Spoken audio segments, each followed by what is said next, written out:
அவராலே இந்த நாள் இந்த நிகழ்ச்சி வழியாய் உங்களை சந்திப்பதிலே மிகுந்த சந்தோஷம்.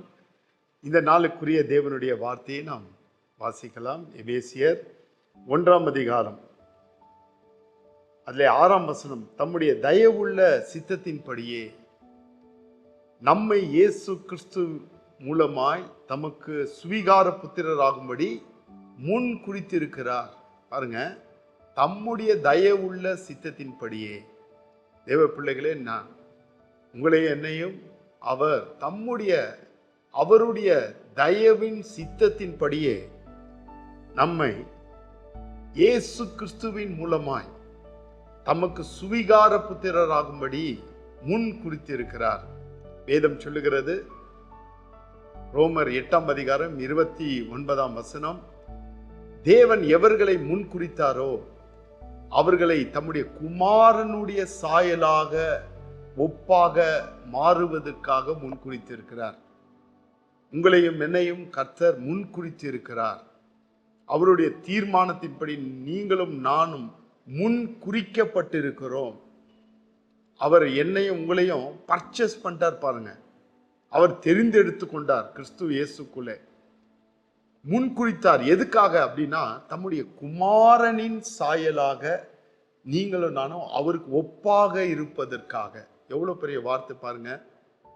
நீங்களும் நானும் இந்த பூமிக்குரியவர்கள் அல்ல, இந்த உலகத்துக்குரிய காரியத்துக்கு ஒப்பானவர்கள் அல்ல, பாவ சாயலுக்கு ஒப்பானவர்கள் அல்ல.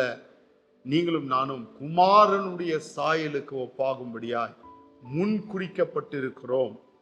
எவர்களை தேவன் முன் அறிந்தாரோ அவர்களை அழைக்கிறார். எவர்களை அழைக்கிறார்களோ அவர்களை நீதிமானாக்கிறார். எவர்களை நீதிமானாக்கினாரோ அவர்களை மகிமையும் படுத்தி இருக்கிறார். தேவ பிள்ளையே, 1 யோவான் அதிலே 3ஆம் அதிகாரம் அதிலே தேவ வார்த்தை சொல்லுகிறது, பிள்ளைகளே, இப்பொழுது எப்படி இருக்கிறோம் என்று இன்னும் வெளிப்படவில்லை. ஆயினும் அவர் வருவார். அவர் வரும்போது அவருடைய சாயலாக அவருக்கு ஒப்பாக அவரை போல நாம் இருப்பதினால் அவரை நாம் தரிசிக்கிறவர்களா இருப்போம். அவருக்கு ஒப்பாயிருப்போம் என்று அறிந்திருக்கிறோம்.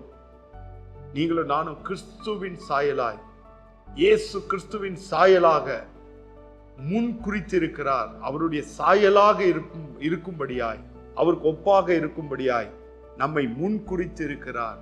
அப்ப வேதம் சொல்லுகிறது, அவருடைய தயவுள்ள சித்தம். தேவன் நம்மேல் எவ்வளவு தயவா இருக்கிறார் பாருங்க. அவருடைய தயவுள்ள சித்தத்தின் படியே நம்மை இயேசு கிறிஸ்து மூலமாய் தமக்கு சுவீகார புத்திரராகும்படி. அப்போ நீங்களும் நானும் சுவீகார புத்திரனா அவருடைய பிள்ளைகள். அவருடைய பிள்ளைகள்னா அவருக்குரியதெல்லாம் என்னுடையதாய் அது மாறக்கூடியதா இருக்கிறது. சும்மா பிள்ளைங்கள் இல்ல, நான் கடவுளுடைய பிள்ளை, வெறும் வாயில பேசுற வார்த்தை அல்ல. நாம் அவருடைய பிள்ளைகள் என்றால் அவருடைய சுதந்திரவாளிகள். பாருங்க, இன்னைக்கு சின்ன சின்ன காரியத்துக்கெல்லாம் பயம்.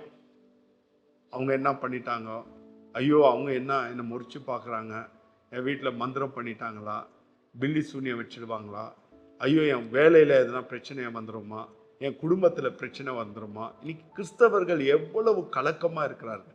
நாள் பார்க்கிறவர்கள் இருக்கிறார்கள், காலத்தை பார்க்கிறவர்கள் இருக்கிறார்கள். சில காரியங்கள் எல்லாம் நீ பார்க்கும்போது கிறிஸ்தவர்கள் மத்தியில அவர்கள் தேவனுடைய பிள்ளையா இந்த பூமியில இல்லை. அவர்கள் ஏதோ ஒரு அடிமைகளை போல, அவர்கள் மற்றொரு இடத்துல ஏதாகிலும் எனக்கு கிடைக்குமா எதிர்பார்ப்போடு.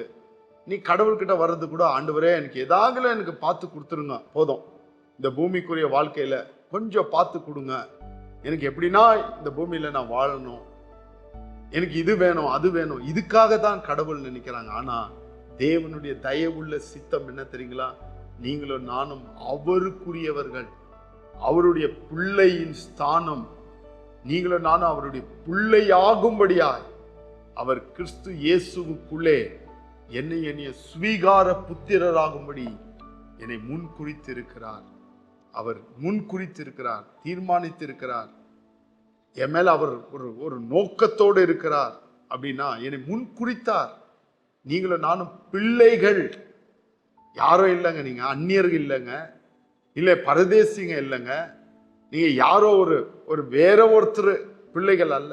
வேதம் சொல்லுகிறது, என்றைக்கு உங்களுக்கு கிறிஸ்து இயேசுவின் உள்ள நீங்கள் விசுவாசிகளாய் மாறினீர்களோ அன்றைக்கே நம்மை தேவன் தம்முடைய பிள்ளையாகும்படியாய் நமக்கு அதிகாரத்தை கொடுத்தார். அது மட்டும் இல்ல, வேதம் சொல்லுகிறது, நீங்கள் மாம்சத்துல அல்ல, புருஷ சித்தத்துல அல்ல, மனிதனுடைய எந்தவித ரத்தத்திலும் அல்ல.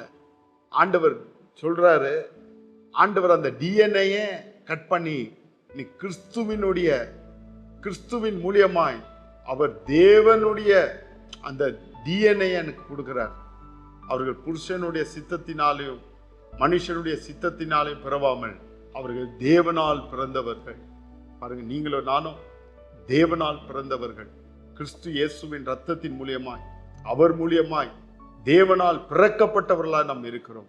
இந்த நாளில் இந்த சத்தியத்தை நீங்கள் அறிந்து கொள்ளுங்கள். நீங்களும் நானும் முன்குறிக்கப்பட்டு இருக்கிறோம், பிள்ளையா இருக்கிறோம் என்பதை மறந்து போகாதீங்க. நீங்களும் நானும் பிள்ளைகள், அவருடைய பிள்ளையானால் சுதந்திரம் நம்மது, எல்லா ஆசீர்வாதமும் நம்முடையது. கிறிஸ்து இயேசுவின் மூலியமாய் சகலமும் நமக்குரியது. அந்த அதிகாரம் நமக்கு இருக்கிறது. இந்த அதிகாரத்தை நீங்க பயன்படுத்துங்க. உங்களுடைய ஸ்தானம் கிறிஸ்து இயேசுக்குள்ளே என்னவா இருக்கிறது? Position in Christ Jesus. உங்களுடைய ஸ்தானம், உங்களுடைய நிலைமை, உங்கள் நிலை கிறிஸ்து இயேசுக்குள்ளே என்னவா இருக்கிறது என்பதை நாம் பார்க்க வேண்டும். கர்த்தர் தாமே நம்முடைய மனக்கண்களை பிரகாசிப்பதாக. God bless you.